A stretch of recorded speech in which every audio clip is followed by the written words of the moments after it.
Bon matin tout le monde. Donc, point de presse aujourd'hui, rapide. Je voulais simplement confirmer à tous, d'une part, que tout continue de bien aller aux résidences du marché. Pas de cas recensés de la COVID, ni pour les employés, ni pour les résidents à cette heure-ci. Hein. On se croise les doigts pour que ça reste ainsi. Et je voulais en profiter pour, en fait, une petite précision. Donc, on le sait, les procédures, les protocoles de la COVID, on en a eu plusieurs cette année, puis souvent, bien, ils changent plus rapidement qu'on le souhaiterait. Donc, affectueusement, avec nos chefs de service, nous, on a statué que c'était parfois le tcha-tcha de la COVID. Donc, plutôt que de se vexer de ces changements qui sont soudains et répétés, on a choisi d'en rire. Donc, j'espère que vous en rirez avec nous un peu. Des fois, on rit un peu jaune, mais quand même, il faut savoir s'adapter. Hein? C'est notre réalité actuellement. Donc, on a une petite précision. Vous savez, un peu plus tôt, la semaine dernière, on avait annoncé, selon les nouvelles règles ministérielles, qu'on devait avoir une banque de 3 proches aidants seulement pour chacune des adresses ici aux résidences du marché, puis que vous aviez droit à la visite d'un proche aidant par période de 24 heures. Hein, les proches aidants, vous vous souvenez, doivent être inscrits, enregistrés et doivent avoir suivi leur formation auprès de nous. On a une petite modification déjà à cette procédure ministérielle en votre faveur, donc un peu plus souple. C'est pourquoi je suis tout sourire, ce n'est pas une mauvaise nouvelle en soi. C'est que ça demeure vrai que les proches aidants doivent être enregistrés auprès de nous et doivent avoir suivi la formation.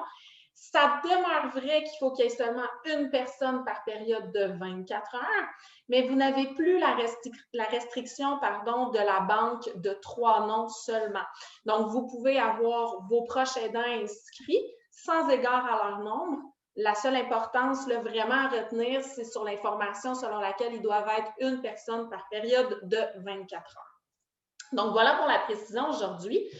Aussi, je sais que je me répète, mais je juge nécessaire de le faire. Donc, si vous me permettez, je vais revenir sur l'importance du respect des mesures sanitaires parce que, bien qu'on les ait entendues maintes et maintes fois dans la dernière année, malheureusement, il arrive encore un peu trop souvent que proches aidants, visiteurs famille, là, proches aidants, n'ont pas de masque, ne sont pas à 2 mètres. Donc, on prend des chances, on prend des risques.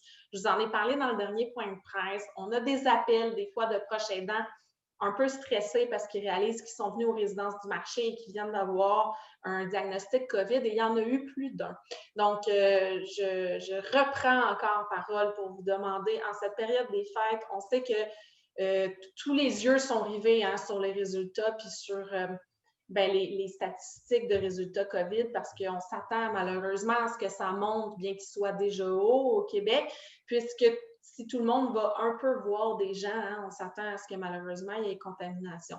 Donc, plus que jamais, bien que les fêtes soient hyper importantes, puis que nous, on n'est certainement pas là pour jouer à la police, on vous demande simplement de respectez-vous vous-même et pour nos visiteurs de respecter les résidences du marché et leurs habitants parce que collectivement, on a vraiment envie de rester en santé tout le monde, que ce soit aux résidences du marché, mais je pense au Québec tout court.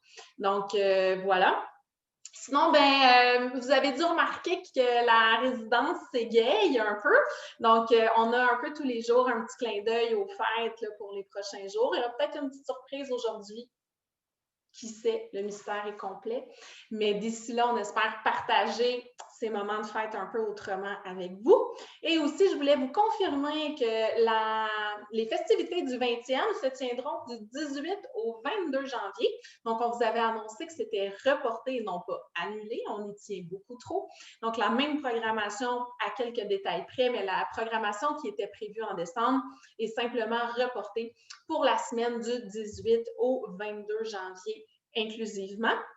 On va très bientôt pouvoir la partager. On l'a modifiée un peu. Dès qu'on la reçoit, on vous la distribue avec grand, grand plaisir. Puis on espère que vous vous prêterez à la fête avec nous en grand nombre. Donc voilà pour moi aujourd'hui. Je vous souhaite une très agréable journée. C'est franchement poétique dehors avec cette neige blanche qui tombe tout doucement. On peut se laisser charmer quand même, ça fait toujours du bien. Merci beaucoup. Bonne journée à vous.